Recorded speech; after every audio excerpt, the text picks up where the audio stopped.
राहुल गांधी कार्यक्रम क्या क्या प्रकार कार्यक्रम कांग्रेस कार्यकर्ताओं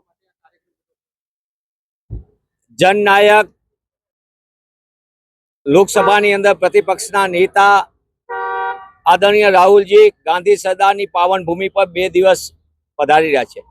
સમગ્ર ગુજરાતના કોંગ્રેસ કાર્યકર્તાઓમાં આગેવાનોમાં એક અનેરો ઉત્સાહ અને ઉર્જા જોવા મળી રહી છે।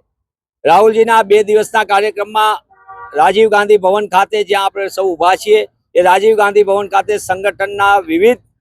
એટલે કે તાલુકા કક્ષાના નગરના પ્રમુખો તેની સાથે રાહુલજી સંવાદ કરવાના છે। રાહુલજી સેલ ડિપાર્ટમેન્ટના પ્રમુખો અને પોલિટિકલ અફેર્સ કમિટીના વરિષ્ઠ આગેવાનો સાથે ચર્ચા વિચારણા કરીને સંવાદ કરવાના છે। જિલ્લા પ્રમુખ અને શહેર પ્રમુખો સાથે પણ રાહુલજી સંવાદ કરવાના છે। રાહુલજીના આ સંવાદમાં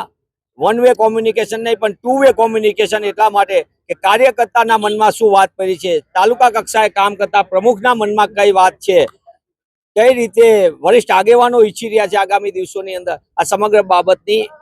7મી માર્ચના આજના દિવસે સમગ્ર ચર્ચા થશે ને એ બેઠકો સંપૂર્ણપણે સંગઠનને કઈ કઈ દિશા નિર્દેશ આપે એ દિશામાં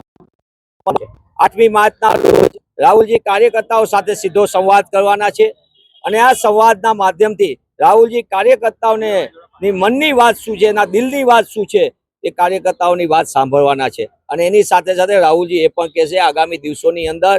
ગુજરાતની જનતા માટે કોંગ્રેસ કેટલી મજબૂતાઈથી માધ્યમ બની શકે તેના પણ દિશા નિર્દેશ આપશે। આમ સમગ્ર 2 દિવસના મુલાકાત દરમિયાન કોંગ્રેસના સંગઠનને મજબૂતી આપવા માટે અને આગામી દિવસોની અંદર ગુજરાતની જનતાને મોંઘવારીમાંથી મુક્તિ મળે, બેરોજગારીમાંથી મુક્તિ મળે, ભ્રષ્ટાચારમાંથી મુક્તિ મળે, ખેડૂત અને ખેતીને બચાવી કેમ શકાય એના માટે કેમ કોંગ્રેસ અવાજ બની શકે આ સમગ્ર બાબતે ગુજરાતના નાગરિકોને કોંગ્રેસના સંગઠનના માધ્યમથી મજબૂતીથી અમે લડી શકીએ તે દિશાનો પણ સંવાદમાં ઉમેરો થવાનો છે। આમ સમગ્ર દિવસે ગાંધી સરદારની પાવન ભૂમિ ઉપર રાહુલજીને સ્વાગત કરવા માટે પણ અત્યારે અનેરો ઉત્સાહ જોવા મળે છે અને 2 દિવસની આ સતત કાર્યકર્તાઓ સાથેથી લઈને પદાધિકારી જે અમારે જિલ્લા કક્ષાએ તાલુકા કક્ષાએ જેમની જવાબદારી છે પ્રમુખ તરીકે એમની સાથેનો વાર્તાલાપ અને વરિષ્ઠ નેતાઓ સાથેનો સંવાદ એનાથી કોંગ્રેસને એક નવી દિશા નિર્દેશ મળશે અને કોંગ્રેસને સંગઠનને કેમ મજબૂત કરી શકાય તેના માટે રાષ્ટ્રીય નેતૃત્વએ જે નક્કી કર્યું હતું બેલગાવી સંમેલનની અંદર ત્યાંની બેઠકમાં અને એના આધારે એ દિશામાં ગુજરાતને સૌથી પ્રથમ તક આપી એના માટે પણ ગુજરાત કોંગ્રેસના કાર્યકર્તા તરીકે અમે ગૌરવ અનુભવીએ છીએ।